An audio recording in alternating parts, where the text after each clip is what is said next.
आत्मीय भाइयों और बहनों, आपको पुस्तक हमारी भावी पीढ़ी और उसका नवनिर्माण पृष्ठ 2.38 अभी आपको पिछले वीडियो में पढ़कर सुनाया था, सत्य एवं शील।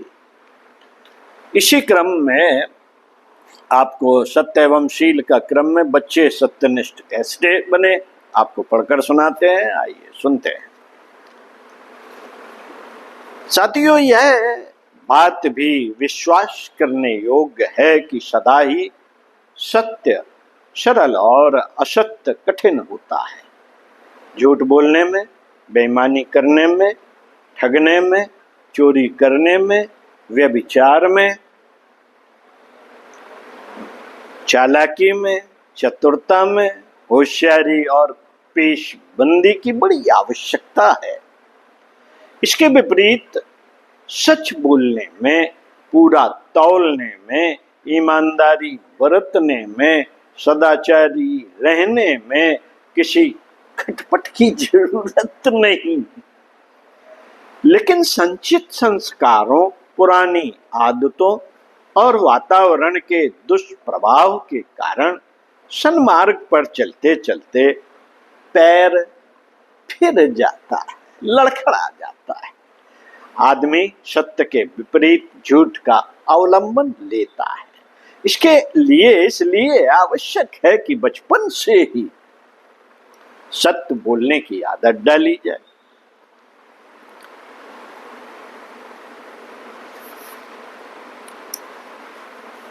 नंबर 1, कैसे डाली जाए?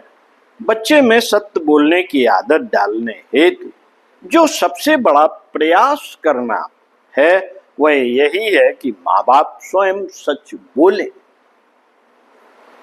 माँ बाप स्वयं सच बोले।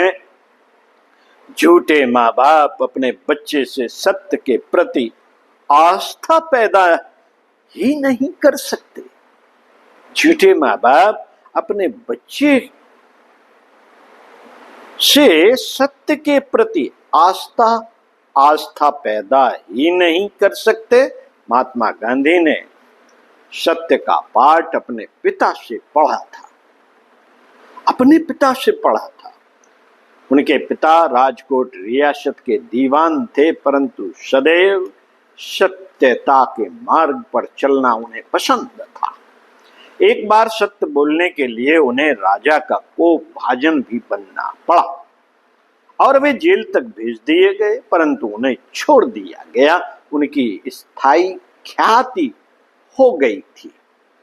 व्यक्तिगत उदाहरण सबसे महत्वशाली और प्रभावकारी माना गया है। बच्चा चाहे 1000 पुस्तकों में सत्य की महिमा का प्रतिपादन करने वाले श्लोक, चौपाइयां और दोहे क्यों ना पढ़ ले, लेकिन यदि कोई व्यक्ति अथवा उसका वातावरण सत्य की महिमा को स्वीकार नहीं करता,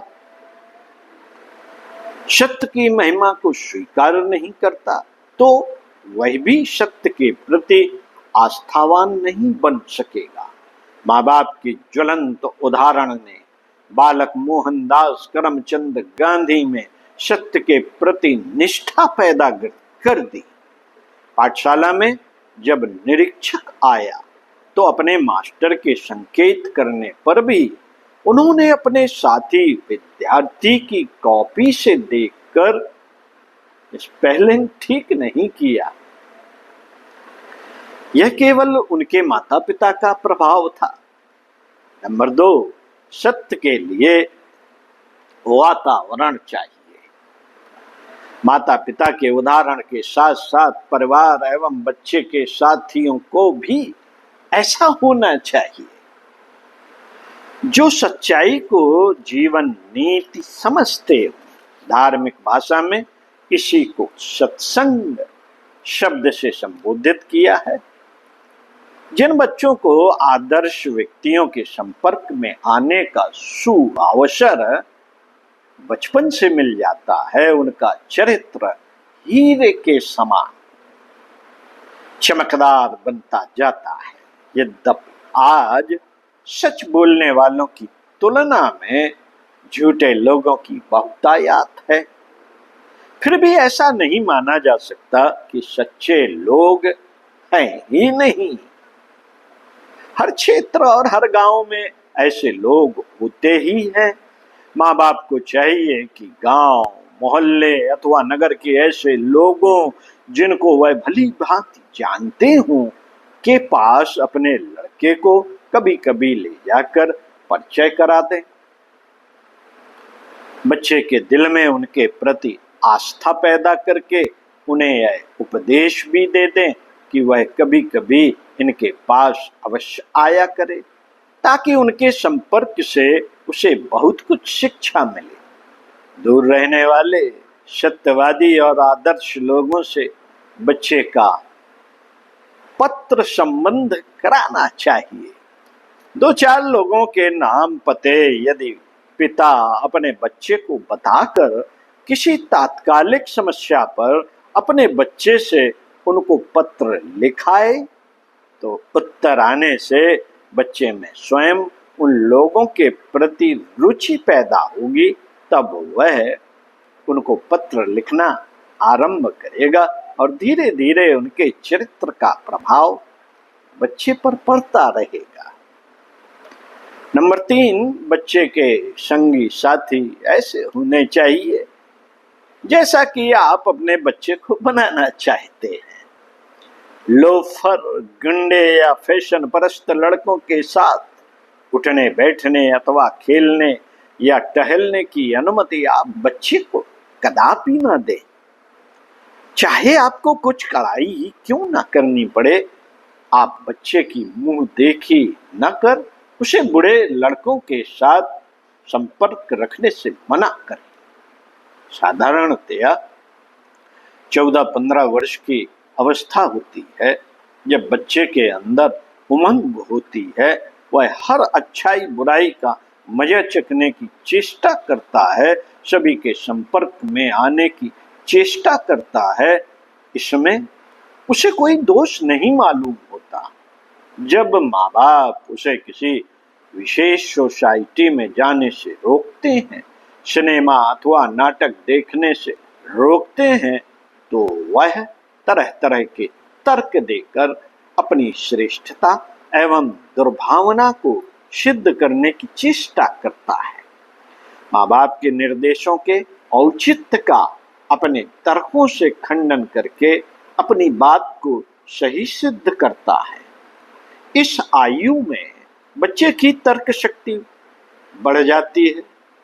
ऊंची शिक्षा और अनुभव वाले व्यक्ति तो अपने बच्चों का पर तार्किक दृष्टि के प्रभाव डालने में सफल हो जाते हैं, लेकिन साधारण योग्यता वाले माता पिता बच्चे के प्रभाव में आ जाते हैं।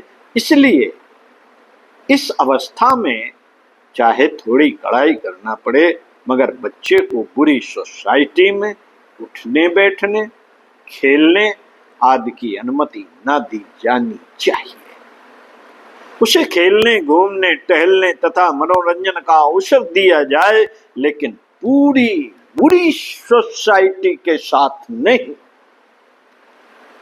नंबर 4, सत्य के मार्ग पर चलकर कठिनाइयों पर विजय प्राप्त कर सफलता पाने वाले भूत तथा वर्तमान कालीन व्यक्तियों के उदाहरण भी बच्चे के सामने रखने चाहिए। ऐसे लोगों के जीवन चरित्र पढ़ने के लिए बच्चों को पुस्तकें भी उपलब्ध करनी चाहिए तथा उन्हें उत्साहित भी करना चाहिए। नंबर 5, सत्य बात कहने, सत्य आचरण करने अथवा सत्यता का कोई उदाहरण प्रस्तुत करने पर बच्चे की प्रशंसा करने से कभी भी चूकना न चाहिए। यदि किसी समय बच्चे ने सत्य का उदाहरण प्रस्तुत किया है तो उसकी पीठ ठोकिए, सार्वजनिक रूप से उसकी प्रशंसा कीजिए और उसे उपयोगी वस्तुएं, पुरस्कार भी दीजिए। नंबर 6, बच्चे प्रायः भय के कारण झूठ बोलने का आश्रय लेते हैं। बच्चों से भूलें तो होती ही हैं, हो ही जाती हैं। मान लीजिए अनजान में उन्होंने कोई वस्तु तोड़ डाली। उनके मन में भय पैदा होगा कि पिताजी अथवा माताजी को जब मालूम होगा तो वे सजा देंगी। इसी भय के कारण वे तुरंत इनकार कर देंगे कि उनसे हमें कोई वस्तु नहीं टूटी है। मैंने बचपन में एक दिन सहसा बाहर से आकर एक बड़े पत्थर से घर की सिल को तोड़ डाला। यद्यपि मैं उसे तोड़ना नहीं चाहता था, परंतु अनजाने में वह पत्थर उस सिल पर इतनी जोर से पड़ा कि उसके दो टुकड़े हो गए। मैंने उसे उठाकर एक कोने में खड़ी कर दी और स्वयं बाहर बाग में चला गया। शाम को जब वापस आया तब तक सिल टूटने की बात प्रकट हो चुकी थी और मैं मुजरिम भी घोषित हो चुका था। मुझसे जब पूछा गया तो साफ इनकार कर दिया, लेकिन अंत में पकड़ा गया। इस प्रकार बच्चे भय के कारण झूठ बोलते हैं। माँ बाप यदि उन्हें भय रहित करें और प्रोत्साहित करें कि कोई भूल होने पर भी यदि सत्य बोलेंगे तो उन्हें सजा नहीं मिलेगी, तो बच्चों को सत्य बोलने का प्रोत्साहन मिलेगा। इसी प्रकार विद्यालय में अध्यापक भी यदि सत्य बोलने पर बच्चे को भयभीत करने की बजाय उसके साथ सहानुभूति दिखावें तो बच्चे के मन में सत्य के प्रति आस्था पैदा होगी। गोस्वामी जी ने सत्य को, ध्वज को, शील को पताका की उपमा दी है। पताका के सहारे ही ध्वज लहराता है। बिना पताका का ध्वज रखा हुआ साधारण वस्त्र मात्र है। इसी प्रकार सत्य की शोभा शील से होती है। अंगूठी में नग जिस प्रकार अंगूठी की शोभा बढ़ाता है, उसी प्रकार शील सत्य की शोभा बढ़ाता है। दोनों एक दूसरे पर अन्योन्याश्रित हैं। केवल सत्य से सत्यभाषी के हृदय में अहंकार उत्पन्न होता है। सत्यभाषी यदि शील का सहारा न ले तो वह अहंकारी हो जाता है। नग्न सत्य प्रायः कटु होता है। इस प्रकार का सत्यभाषी को श्रेय मार्ग पर ले जाने के बजाय उसे नाना प्रकार के कलहों में फंसा देता है। वह व्यक्ति अपने आस पास पड़ोस वालों की आंखों में खटकने लगता है। सभी लोग उसके विरुद्ध एक मोर्चा जैसा बना लेते हैं।